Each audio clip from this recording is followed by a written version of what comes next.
Class is in session, hitting the books. College basketball show Saturday, March 29th, and this is the Elite Eight preview show for the NCAA tournament. Ian Cameron and Connor Mack with you. 8 teams left standing, and we will be down to the final 4 after this weekend. So, and look, we can complain all we want as fans of mid-majors and fans of the smaller schools and smaller programs. We can complain all we want that, hey, there hasn't been enough upsets. There hasn't been any Cinderella stories, no lower seeds making it this far into the NCAA tournament this year. And part of the great thing about the tournament is the upset. We can complain all we want about that, but what it has given us, the lack of upsets, is an Elite Eight round where I think you've got, probably 8 of the top 10 teams in the country from start to finish this season in college basketball still standing and playing here in the Elite Eight round. CMAC, that's how I see it. I know we can complain not enough upsets and Cinderella stories, and it's been chalk city this year in the NCAA tournament, but now we might be seeing the benefit of that. Hopefully these games are awesome because on paper, CMAC, these are 8 of the top 10 teams in the country in college basketball, and these are probably 8 of the best teams in the country from start to finish this year. From start to finish, Duke, Alabama, Auburn, Tennessee, Florida, all of these teams have been considered one of the best teams in college basketball. So we're hoping now with the cream rising to the top this year and all the top teams making it through pretty much, it delivers some good games this weekend. I mean, yeah, these are the best teams. I hope the games are good. I mean, everyone should want to watch these. So it should be a lot of fun. But they'll always be even better if we win some bets with these games. And that's what we're going to try to do here. No shit. No shit. Damn. We will begin with the West Regional Final, the first of the Elite Eight matchups. This tips off at 6 Eastern, 3 p.m. Pacific. Texas Tech, Florida. We've got Florida 7-point favorites, 157.5 the total in this game. One of my winners in the Sweet 16 round was Florida. We laid the points with Florida against Maryland. It was probably my second favorite side, of the entire Sweet 16 round. I just felt Florida was coming off a game where they didn't play their best. They escaped against UConn. You were going to see a better performance from them, and I thought they matched up very well against Maryland because Maryland's got a ton of size. Well, guess what? So does Florida. And Florida's probably got an even stronger front court, and they beat the living shit out of Maryland on the glass in the rebounding battle in that game. And I think that was the difference. Look, you know what? Florida in the first half had a ton of turnover issues again against Maryland, and they're going to have to button that shit up.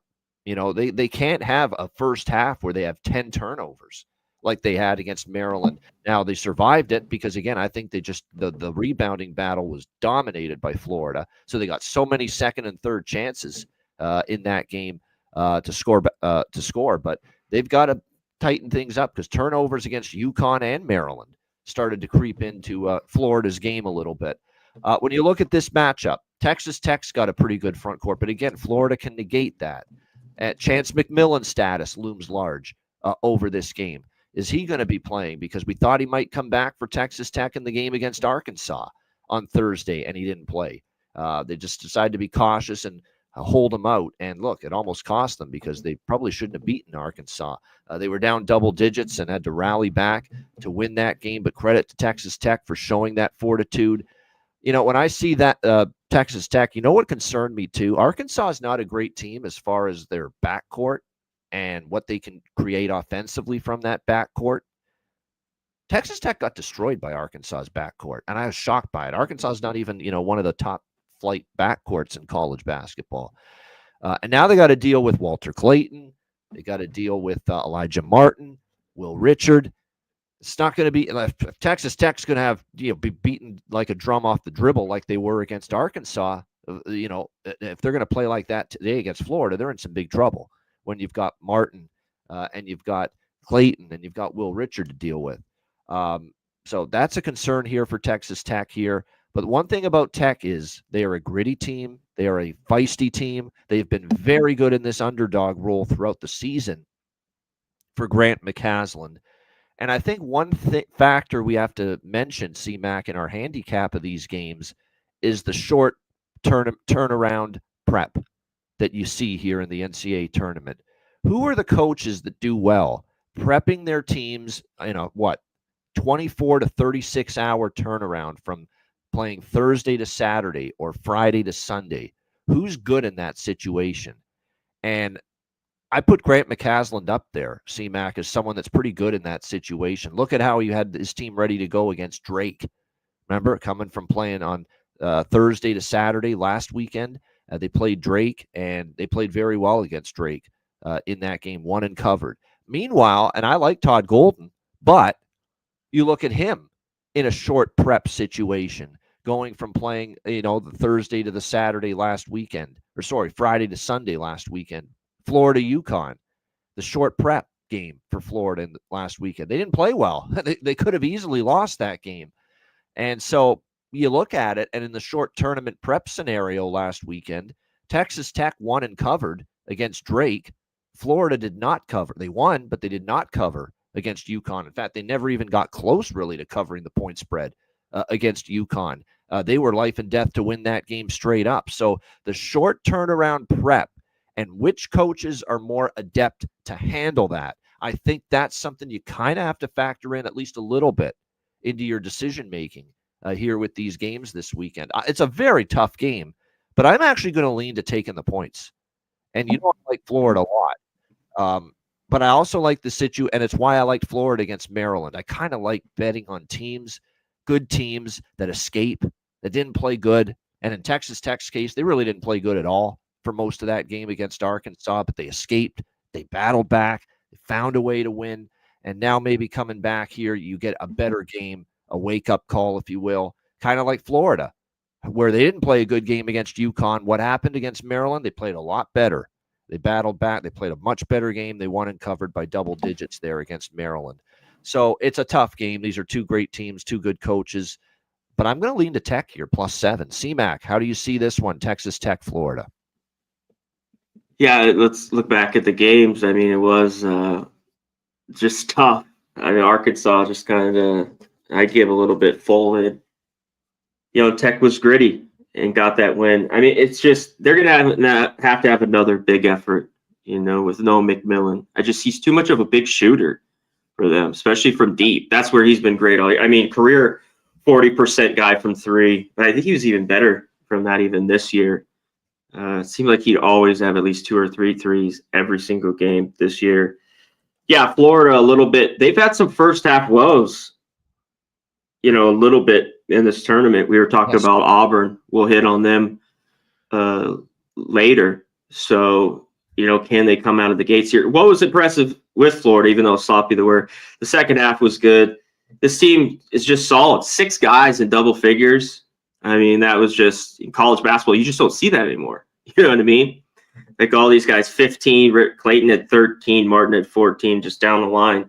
I think Florida wins this game. But I thought first half, there's 4s out here with Texas Tech.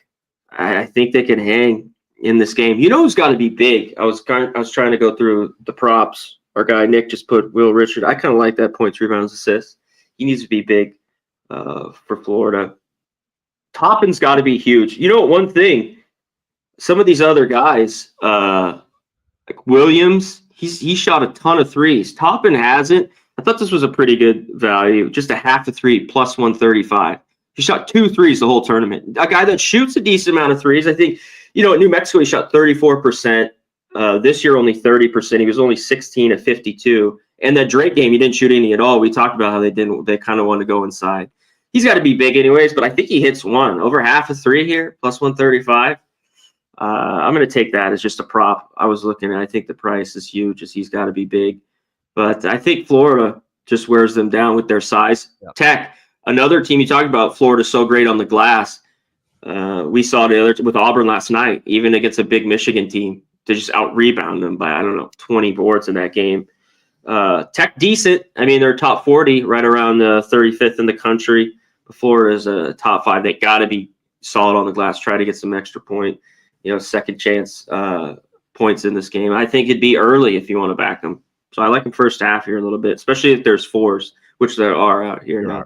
That's a good point. I think that's what I'm going to do. I'm going to split it. I'm going to go not all on the first half, but I'm definitely going to split evenly, 50-50 first half, full game. I don't want to be caught like with Michigan against Auburn, where I had all on the full Michigan game. crumbled. We can talk about that. And I'm so pissed I didn't split. I should have split it up. I saw the Auburn Creighton game. Same thing happened. They had a slow. And I was on it. Great, and I didn't do it. That was just a mistake. They ran out Creighton in the second half, and they did the same damn thing to Michigan last night. And I'm the moron that takes them full game only. I should add something on Michigan first half, at least split it up. That's what I'm going to do here with Texas Tech, because I'm worried about the same thing. And you mentioned Florida started slow and sluggish against Maryland as well, not just the UConn game, but in the Maryland game, they turned it on in the second half. You know what the difference was in the second half? You know, they kicked Maryland's ass on in the rebounding, and they stopped turning the damn ball over in the second half. Everything got better a little bit. Yeah, stop turning it over. Yeah. Everything was crisper. The offense, the defense, and just warmed down. Yeah, that was the difference. So I'm gonna I think the coaching does matter here, and this is no slight on Golden. Golden's done a nice job, brought in such unbelievable talent. But McCaslin's been a very good prep coach. We've seen it, and I think he might. And I didn't love what I saw from Golden with the short prep against UConn. They turned around. They didn't look right. They didn't look ready at coming out of the gate against UConn, which speaks more into the Texas Tech first half. Might be a good way to go here in this one. Yeah, Condon's status is huge. He's one of their best defenders, Nick. Alex Condon. We'll have to see if he suits up for Florida. He's the questionable on their side. And a good. He's got to go, right? I think he's going to play. I honestly do. I don't think it's an injury that's so serious that he's not going to go, especially in an Elite Eight, a trip to the Final Four on the line. I honestly think he's going to play. I don't think we're going to have to sit here and worry that if he's going to be in. I think he will be. All right, next up, we've got Alabama and Duke. This is the second game on Saturday. We've got Duke 7-point favorites, 174.5 the total. Hey, guess who finally cashed a ticket fading Duke? Yours truly. Not easy, but thank you to Arizona for not quitting in that game. It looked like multiple times Duke was just going to blow them out and take over that game up by 14, 15, 16 points at one time. But Arizona, man, showed great guts. They kept battling back. Got it to within single digits, and ultimately in the end got the point spread cover there against Duke. So finally, Duke doesn't get the money for their backers. Will they get the money here? This one, I mean, I'm going to be repetitive here, like the Alabama BYU game, but how's Alabama going to slow down Duke with all the options Duke has? Duke's got Flagg playing at a high level. You can't stop him in the low post. You've got Maluach and Gungba, those two beasts that are hard to deal with. If Tyrese Proctor is going to hit threes galore, like he did in particular last weekend against Baylor, good luck with that. Colin Kneppel, if he gets red hot, look out. That's just a lot you got to deal with when you play Duke. And that's going to be the concern here for Alabama. And look, it's not like Alabama's defense was great against BYU. They still gave up, 80-some points, but they had the all-time. BYU wasn't great. Yeah. Yeah. As Alabama was red hot, fuck for three. 25 of 51 or something. Unbelievable shooting performance from three. Like 49%. 49% from 3-point for range. That many, too? To shoot 50? Yeah, 51 of their 60, whatever it was. I think 68 field goals for the game were 3-point attempts. Well, hey, if it keeps working, keep going to it, and they did. The three ball was just raining against BYU on Thursday night. So that's going to be the critical element. Like you don't have to tell John Shire our perimeter defense has to show up here. No question about that. It has to if they're going to win, and certainly if they're going to cover here in this game. They're not going to shoot it like they did against BYU. There's no chance they shoot it like they did against BYU. That being said, Duke's offense has come alive in this tournament. And I mentioned that from a total standpoint where, it's a high total again with Alabama, 174.5, but I'd be scared shitless to bet this thing under. You're going to see, obviously, Alabama push pace. Duke's offense, this is the best Duke has looked offensively so far all season, in my opinion, because earlier in the year they were destroying teams, but they were like scoring 68 and it was like 68-50, or 72-51, those kind of games. Well, now they're scoring like 80 points routinely, Duke. And that speaks to just how their offense has been just excellent here down the stretch, no doubt. So this is exactly, Gerald, over or pass. There's no way I'm putting an under in my pocket in this game. No way, no how. The side's tricky, though, because I still think you're not getting much value betting on Duke at this stage of the season. You're not. They are overvalued. Now, they can overcome it because they're just so unfreaking believably talented to still cover these numbers, but you're not getting value with Duke. They are at the zenith of their point spread value, in my opinion. So I don't really love the idea of laying 7 with Duke. I kind of lean Bama, but I don't love I don't love the situation for Bama backing them coming off one of the all-time three-point shooting barrages you'll ever see, because oftentimes you want to fade a team coming off that kind of shooting night. And so it becomes tricky from a side perspective. I want to fade Duke again. We cashed a ticket with Arizona versus this Duke team. I don't think there's any value with Duke point spread wise because the public's been cleaning up with Duke. Odds makers and sports books have to tack on an extra Duke tax to the point spread these days. But, man, it's tough to take Alabama, too, because I don't love the idea of let's take a team and bet on them coming off an all-time shooting performance from three-point range as a team. So this is a real tricky one for me. I think the over is probably the best way to go, side or total. C-Mac, how do you see it here? Bama, Duke. Yeah, that Bama game, the threes were just, it was just insane. Not that BYU, the defense was great, but to make that many. And then to see it, like you talked about, only 15-2, this is like wild. When I look at it as well, there's got to be pace here. I was a little surprised. I knew they couldn't. It's similar with this game. Arizona couldn't stop Duke, and I just don't think Bama can. You know what I mean? I know the team total is 90.5 here.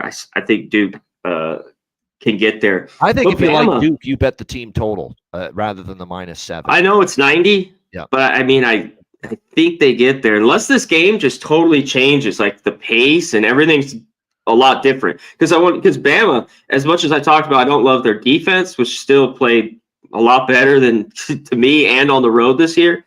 Like there's only a couple games, so they lost at Tennessee. They only scored 76. Early in the year, it was the lowest score. They had 64 points in a loss to Ole Miss. Every game they got an 80. 80s, 90s, or 100, the points. And it's more of the 90s here, high 80s in all these games.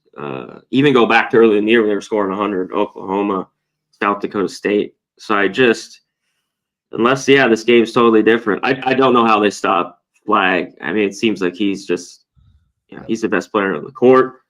It seems like he's going to have 25. Like I just penciled that in. I don't know how Duke's going to really stop him at all. And that's what his points, I think, are right around there. I mean, I don't blame the books for setting that number. But everyone else has played well, like you talked about. And I thought this Duke team, this is the best team I've seen in a very long time. I keep talking about them. They impressed me again and again. Now, Arizona took advantage of. Love was great. I mean, he was hitting his threes.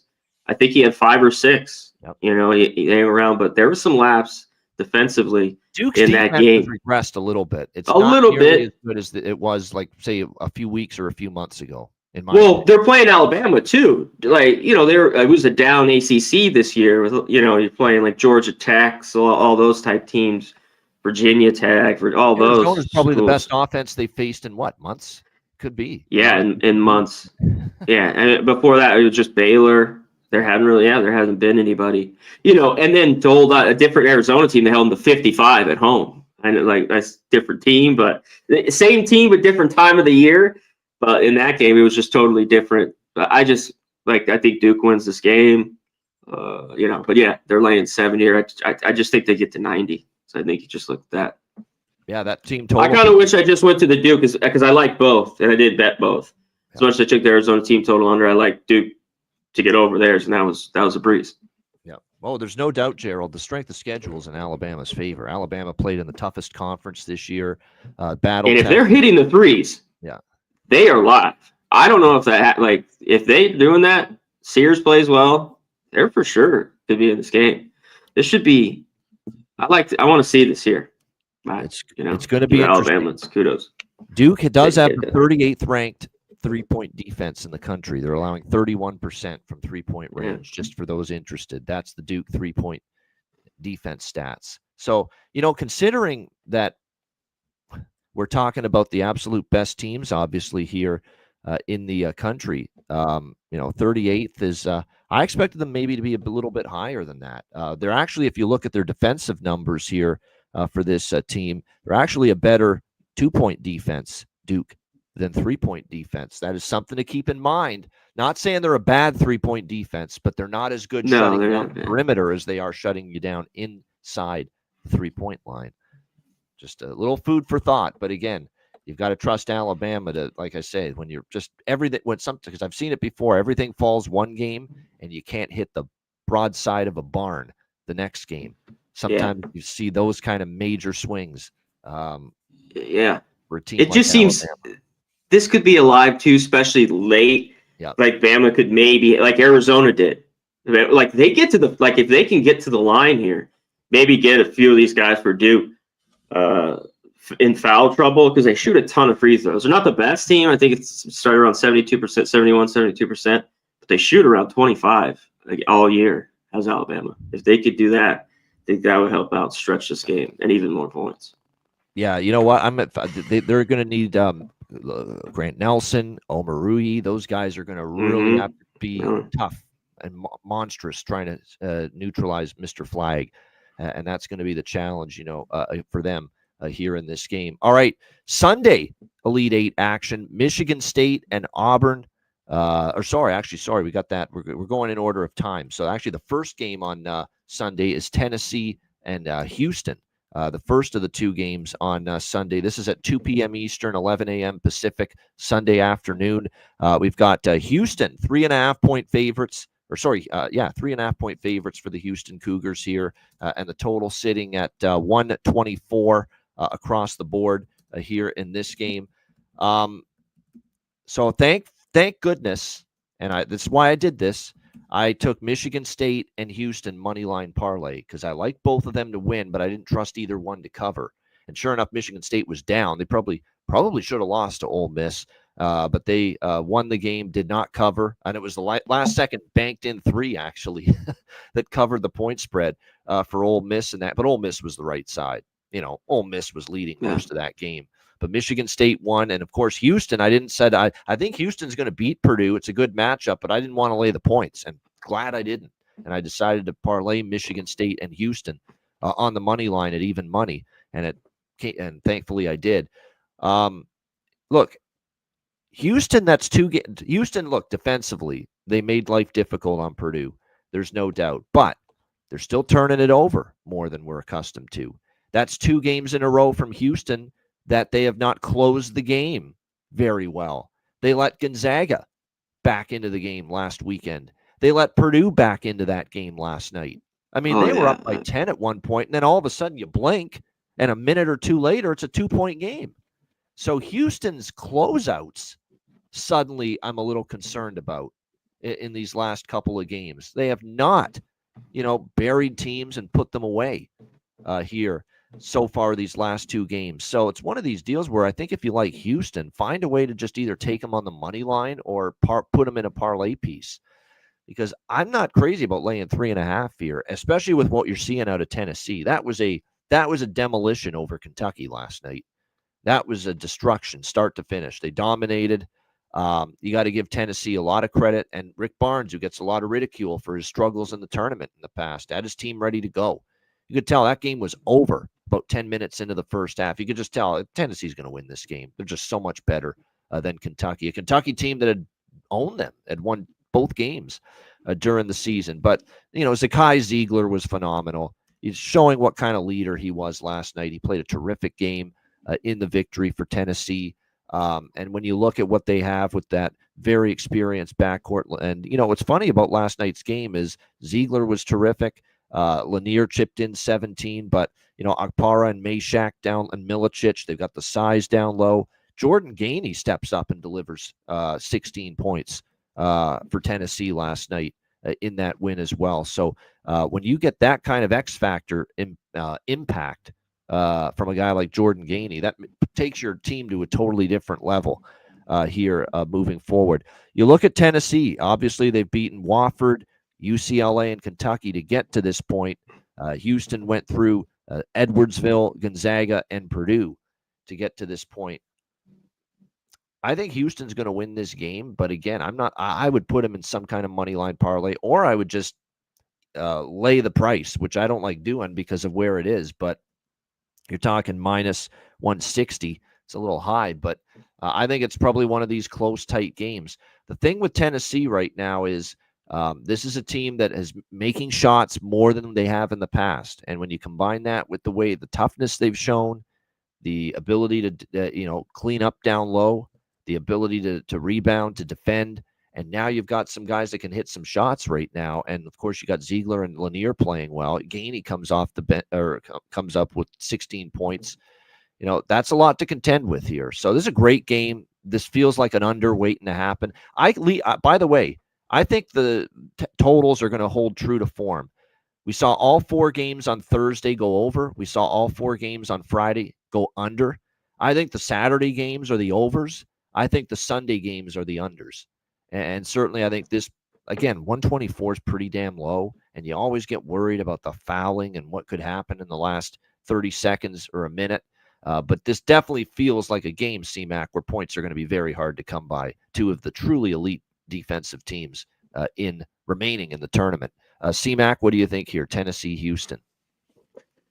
Yeah, Tennessee, I think it's just and when you look at the numbers in the box score, it doesn't show it. This is pretty equal. And Kentucky just didn't shoot a bunch of threes, didn't make just 6 for 15 was big. But the first 10 minutes, they were just not there. They just couldn't make a shot. And Tennessee just built that lead and kept it the rest of the way. And hats off to them in that game. But Ziegler was good. Lanier, those are the 2 guys. I mean, they got to be huge again. And to go back to Houston, that game, at the 8-minute mark, they're up 56-46. They scored 4 fucking points the rest of the way until the great their positive call for Houston. They survived and advanced and found a way to win. That's always huge. For LJ Cryer was off. He was it was a bad game for him, start to finish. Yeah. Last night. Oh, that's huge. I just meant they had another 10-point lead, like you talked about, and score only 4 points against this Purdue team. I worry about that. That's the thing they survived. And all great teams have had these, whether it's UCLA or UNLV way back in the day, other teams. Yep. Yeah. And then, but I've talked about them for years past. That I think they're going to run into a better offense, whether it's going to be Duke here or Florida, and they're not going to have this, and they're going to be able to score on them. And I want Houston, kind of win it.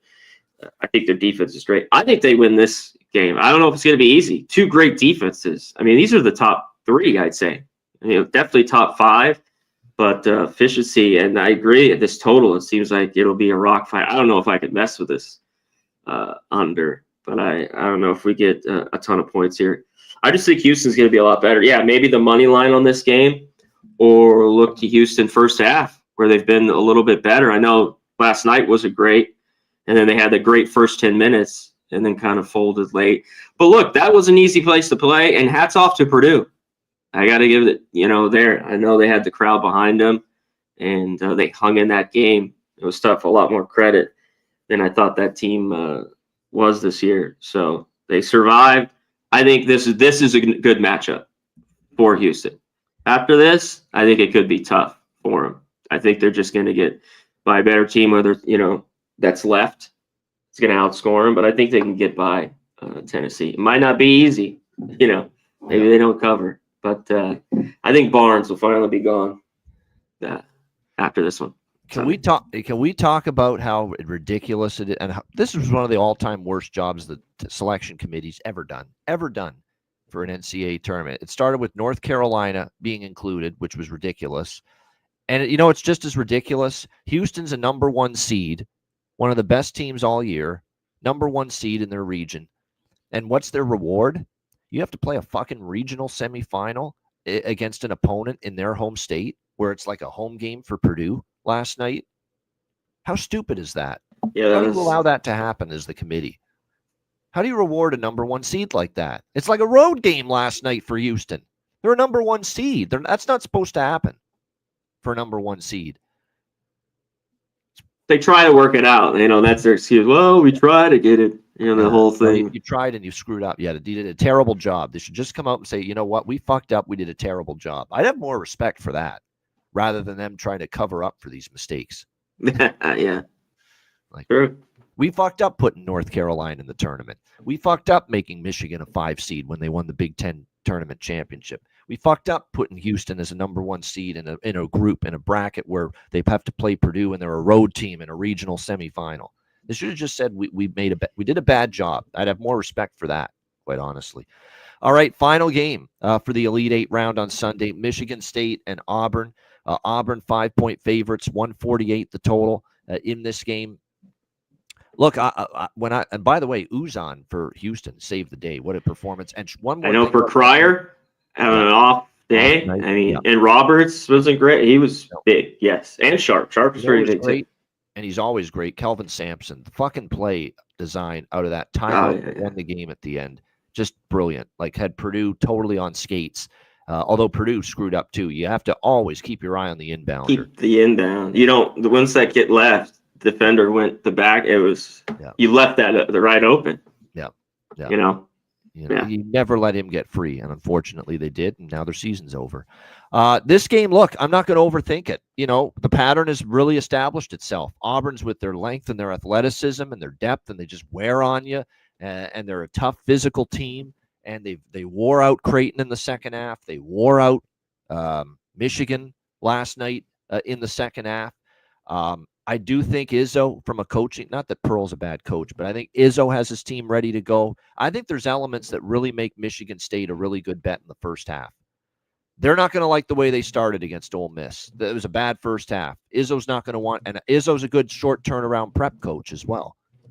Tom Izzo's one of those guys. When he has to prep for a Thursday to Saturday game, Friday to Sunday game, he's as good as it gets.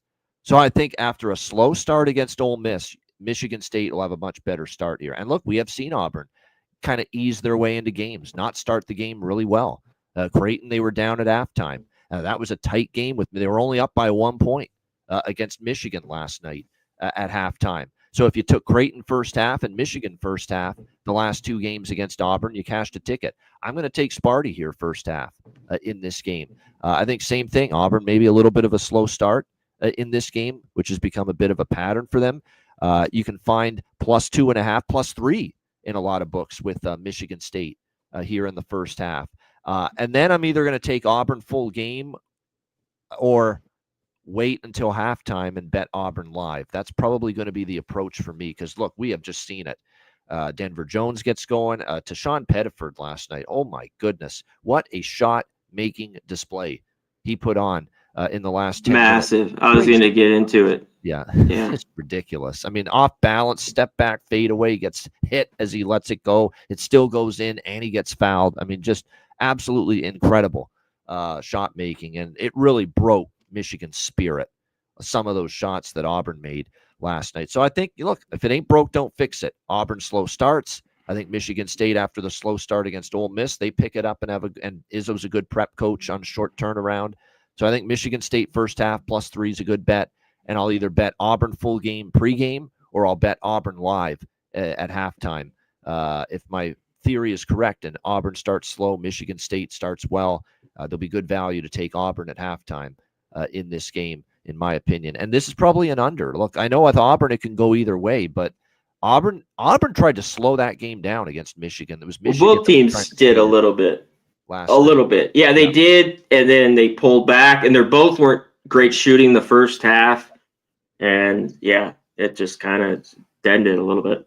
And then, meanwhile, Michigan State, I believe only two of their last 10 games have gone over a total at this number, 148. Yeah, I've been on a few of them. I was on one last night that hung in there. They've slowed it down. Like, their offense has kind of been janky. That's the word, janky, the last few games, where it hasn't been great. But their defense, man, they compete their tails off, Michigan State, at the defensive end of the court. And that's what allowed them to battle back and come back and beat Ole Miss last night until the shots finally started to fall. It was their defense and forcing turnovers. And how about the full car? What a call by Ian Eagle with the full car wash on the car slam dunk after the turnover there. That was a great call by Ian Eagle, the one and only. But yeah, for me, I'm going to go Michigan State first half, Auburn full game.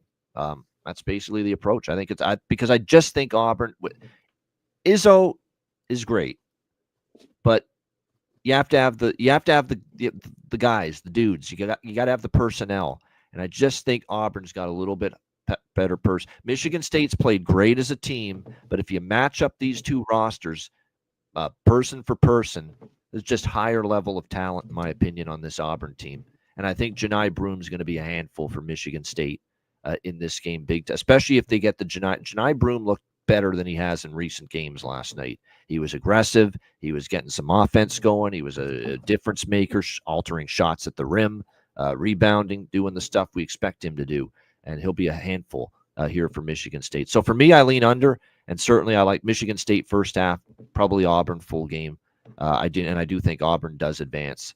Not easy to bet against Izzo, but like I said, and I think they'll be good in the first half, Michigan State. But I think we're going to see the same pattern. C-Mac, Auburn just wears them down the longer this game goes. What do you think here? Yeah, and last night that stretch for Ole Miss where just the shots kind of stopped dropping. Michigan State gritty. This team is tough all the way around. Defense was solid. Carr had a good game. So did Richardson. He was pretty big, 4-6 from 3. But Auburn, just wasn't awake. That was kind of a weird first half. They played a little bit more in the half court.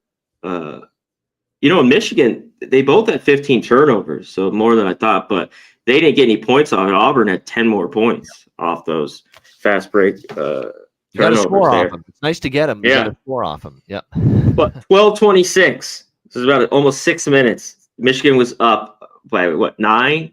48-39. And Auburn went on 22 run. That was Pettiford. I think he hit 3 threes in that stretch. It just was really, really big. I mean, up 8, then they were down by whatever it is, 12 in 5 minutes. From the 12-minute mark to right around the 7-6, and then it was just over. It was just like that. Michigan couldn't get a bucket. That's really stretches in these games. I mean, that's what Purdue got back in it. Like when you watch these, Kentucky couldn't score for about a 5-6 minute stretch, especially early in that game yesterday. I mean, those are the depth right now in the tournament on a neutral floor, just not getting a bucket, for 5 or 6 minutes. And that got Michigan. I think that got the total too. I mean, we just couldn't get a bucket there. If they would have been matching Auburn, it would have been a lot better. I think Auburn wins because I just think, I don't know, Michigan State better have a great shooting night. Richardson better be big again. Carr, all these guys. Because I think in the end, Auburn just has the better offense in this one. Both these defenses are pretty good. Auburn on the neutral, I talked about on the road, I don't think it's been as good. But it doesn't need to be maybe at this until we get here to the Final Four or if they get to the title game. I think they, in the end here, can beat Michigan State. I get the first half. That's where I should have been. I mean, I was all over Creighton and the money line, and I kicked myself. We were just talking about it, like you said, that I didn't have a first half because I've been looking to more of that in these games because these teams are kind of falling out. And then you look to the other team, like we looked at Florida. Like I like Texas Tech, but look to Florida maybe at halftime if they're up just a point or down, maybe a few. Yeah. No doubt. And I think what's good about the Texas Tech first half look against Florida and possibly this Michigan State first half look against Auburn? You've got two teams coming off games where they didn't start well. Texas Tech did not start well against Arkansas. Michigan State did not start well against Ole Miss. They're going to be looking to fix that. You got teams that are going to be focusing on, we have to start the game better. Michigan State's going to focus on that. Texas Tech's going to focus on that. So I think that makes the first half look for them good too. So I think Izzo and for Michigan State, Izzo for Michigan State's going to say, we got to be better in the first half, and McCaslin for Texas Tech's going to say, we got to be better in the first half. That's got to be the focus. You can't spot Arkansas, double digits, and they came back in that game, but you can't do that all the time and expect to win. Same thing with Michigan State. We can't fall down double digits to Ole Miss. We got to start the game better. So you've got two teams looking to start the game better versus two teams that have shown us slow starts. Florida's shown us a slow start versus UConn, a slow start versus Maryland. Auburn has shown us a slow start versus Creighton, a slow start versus Michigan. So it makes sense. I have to say, it'd be better to have 2.5. I think is fine, but 3 with Michigan State.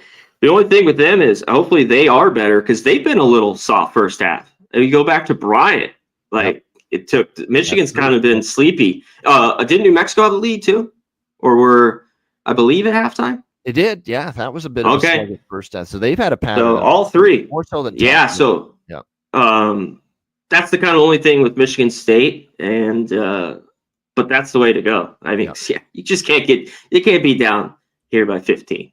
Yeah, at halftime. No doubt. That should be a good game, though. Shout out to everyone in the chat. We appreciate it very much. Hit the like button if you haven't done so already. Timothy Hake, Nick Alvento, Gerald Jones, Devin the Dude, Steven Jackson. We appreciate all you guys joining us here in the chat. Hit the like button if you haven't done so already. Hit the like. Again, we've only got 2 college basketball shows left. We're going to do a Final Four show this time next Saturday, 11 a.m. Eastern, so make sure you join us for that. And then, of course, Monday we'll do a national championship preview show. And that's it for college basketball. But baseball season is here, and we will begin MLB hitting the books shows this week. And we're going to give you 3 shows this week, Monday, Tuesday, and Friday at 5 p.m. Eastern, 2 p.m. Pacific, our usual time through the week. Monday, Tuesday, and Friday this week. We will not have a set schedule every week when it comes to baseball. Our plan is we're going to be on when there's a lot of games at night. Monday, there's a lot of night games. Tuesday, there's a lot of night games. Friday, there's a lot of night games. So that's why this week we're on Monday, Tuesday, and Friday. Wednesday and Thursday, most of the games are during the day. So we won't be on those 2 days. That's going to be the plan moving forward. We'll be on when there's a lot of night games. So this week, 3 MLB shows hitting the books, Monday, Tuesday, Friday, 5 p.m. Eastern, 2 p.m. Pacific. C-Mac, we're going to bring back our old favorites, as Kenny Woo Woo says in the chat. Jack of the Day is coming back. We're going to have that for sure. You know, C-Mac and I love our home run props. We're bringing that back to the show from the old days when it was the MLB closing line back in the day. So looking forward to that. And MLB shows, C-Mac, starting this week. Looking forward to it. Yeah, MLB is back, full swing. So more work daily. But I always say this. That's why it's like not pressure for me to go crazy early with MLB because college basketball is ending, and I love it too. The NBA is kind of getting the playoffs where you can just, it's a lot better here in like 3 weeks. Yeah, where it'll be a lot better. Same thing with the NHL and the NHL playoffs too. Yeah, we're just gonna have a few NHL and NBA playoff games, MLB, and you're right. The finally we get the workload lightening a little bit. Yeah. Here in the next few weeks. All right, let's wrap things up with best bets. Elite 8 best bet. C-Mac, what do you got? Well, I haven't got anything tomorrow. Today's games, I think Duke gets theirs. All right, I'm going to take Tech here, first half, just because there's 4s. I think they cover here first half in this game, +4. Yeah, -108 is the best number. All right, there you go. I might be on Duke, their team total. That's the only one I'm looking at here. I mean, today. I talked about the prop, too. Yep. Topic. All right, so we'll go officially Texas Tech +4 first half against Florida for C-Mac with his Elite 8 best bet. My Elite 8 best bet, I went 1-1 with best bets on the in the Sweet 16, but the Thursday best bet we cashed it. It was BYU Alabama over. If it ain't broke, don't fix it. We're at 174 here. Give me Alabama Duke over. I don't expect Alabama to shoot 49% from 3-point range, but I think Duke is going to score 80s, probably into the 90s. Actually, I think they're going to get into the 90s. They might even hit the century mark against this Alabama team. And I think you can see Alabama get into if Duke gets to 100, this game is definitely going to go over the total because I think Alabama can get 75 to 80 at least. I mean, we just saw Duke give up 93 points, to Arizona on Thursday night. So a lot of points again in a Alabama game and in a Duke game for that matter, because that Arizona Duke over was no sweat either the other night. So high total, but high for a reason. And how many times do we say this in football and basketball? How many times do the highest totals still go over? It's pretty crazy how often it happens. So we're going to take Alabama Duke over 174 for my Elite 8 best bet here. I think it's good. I think Duke gets there. I don't know how this game is played different unless Duke just totally dominate. Like Alabama can't hit a shot, and they kind of just smother them, and they score 70 points. Yep. And Duke kind of wins like 85-70. But it's just like, how do they not get the 90 against this Alabama team that just doesn't play enough defense? Yeah, I'm on the Texas Tech Florida over as well. Like I said, over Saturday, under Sunday. That's kind of where I'm at with the totals for these 4 games. I think the Saturday games go over the total, and I think the Sunday games are a bit lower scoring.